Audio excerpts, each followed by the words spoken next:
Мен мынау тарихшыларға таңғалам. Неге біз 570 жыл? Иә. Неге Түркістан 1,5 мың жылын тойлайды, Тараз 2 мың жылдығын тойлайды? Мынандай Мағжанның айтқан дүниесі бар. Ертеде Түркістанды Тұран деген, Тұранда ер түргім туып өскен, яғни мен, сіз, басқалар. Көп түрік еншалысып тарасқанда, қара шаңғырақ қазақтарда қалған жоқ па дейді, міне Түркістан қаласы. Көп түрік еншалысып жан-жаққа тарасқанда дейді. Сол түріктің бірі Әзірбайжан, бірі өзбек. Әзірбайжан Бакудың 5 мың жылдығын тойлайды. Самарқан 4 мың жылдығын тойлайды. Бізден отау болып шыққандар. Түркістан 1,5 мың жылдығын тойлайды.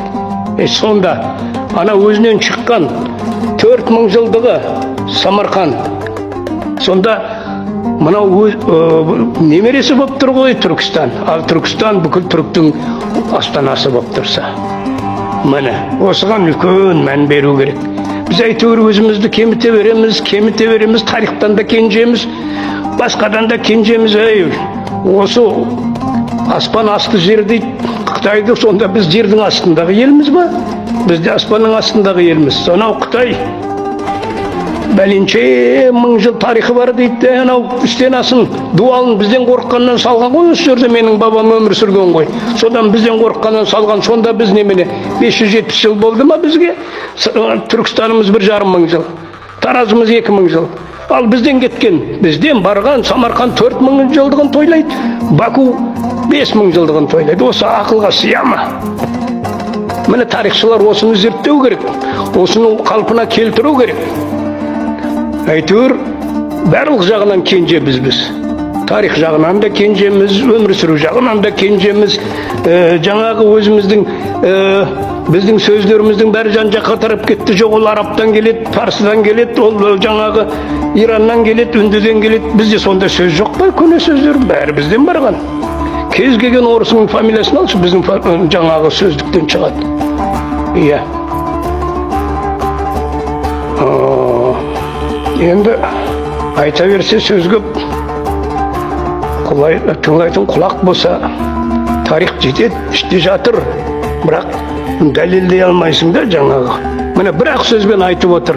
Ертеде Түркістанды Тұран деген, Тұранда ер түргім туып өскен дейді. Көп түрік еншалысып жан-жаққа тарағанда, қара шаңғырақ қазақтарда қалған жоқ па дейді. Міне Түркістан отыр. Түлкібасы деп қойған, Түлкібасы емес, түріктердің бас қосқан жері ол. Оны Түлкібасы деп қойған. Түлкібас дейді. Түлкінің басы қай жерде қалмайды? Түріктердің басы қосылған жер. Ана білмесін деп Түлкібас дей саған мына. Оңтүстік Қазақстанды мына қазір. Оңтүстігіміз қазір қалай аталып аузыма түспей қалды. Иә. Міне. Сөйтіп әйтеуір біз самырын таппау керек.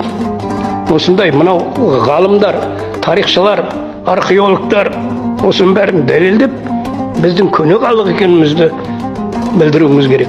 Сонда тек қана Жәнібектен бері қарай 570 жылға болды қазақтардың өмір сүрген. Оған дейін қазақ емес едік, оған дейін ұлт емес едік. Жарайды, басқа ұлт аталдық, мүмкін түрік аталдық, сақ аталдық, бірақ содан бастау керек қой. Мына тұрған көрші өзбегің Самарқанды 4 мың жыл дейді. Самарқанды салған Жалаңтөс Бахадыр, кіші жүзден шыққан, бізден шыққан қайтып міне. Ол Жалаңтөс Бахадыр деген ана жерде табличкасын алып тастапты сұмырайлар. Недегі? Самарқандтағы. Білмесін деп. Кешегі Сауыр Рахим қазақпын деп шығып еді, бүкіл көшені де, памятникті де, метродағы станцияларды да бәрін алып тастады. Бізде тұр ана өзбек орталығы, жаңағы өзбек тағамдары, қай уақытқа дейін жалтақтай береді баршы көршілерге білмей. Жарайды, енді кеткен жер кетті құр. Енді осы жерге де ие болып аман қалайық. Қазір ана Қарақалпақтарға қысым келіп сөйтіп жатыр. Қарақалпақтың жері 1/3 бөлігі Қарақалпақтікі Өзбекстанның жері. Қарақалпақ ол қазақтың құрамында болған 36 жылға дейін. Өздері жаңағы шошаңдап, ой бізге Алматы алыс, мына Өзбекке кіреміз деп өздері сұранып кірді. Алып кірдің, енді Өзбек сен не қылып отыр. Бізде тұрса біз оған тиіспейміз де ғой. Тұра берсінші сол автономиялық жаңағы республика болды деп. Яғни аман болайық, әйтеуір жан жағымыздың бәрі жау. Құдай сақтасын. Қазақпыз, өзіміз азақпыз. Көбеюіміз керек. Әрбір семьяда кем дегенде 3 бала болу керек. Кем дегенде. Ит асырап, күшік асырамай. Қалалықтар тумайды. Қайтып туады, ол 30-ға келгенде байға шығады. Туа алмайды, ішін жарып алуға тура келеді. Туатын қыз 18-інде шығады. 30-ға дейін 7-8 бала тауып береді. Табиғи түрде. Сүйек қатып қалмайды, 30-35-те шығып байға. Ренжімеңіздер, артық айтып қойсам. Бәрі тура айтылып отырған дүние. Жаңа 13-те отау иесі қылып, ерте үйлендірген. Қазақ сол кезде көп болғанбыз. Аман болыңдар.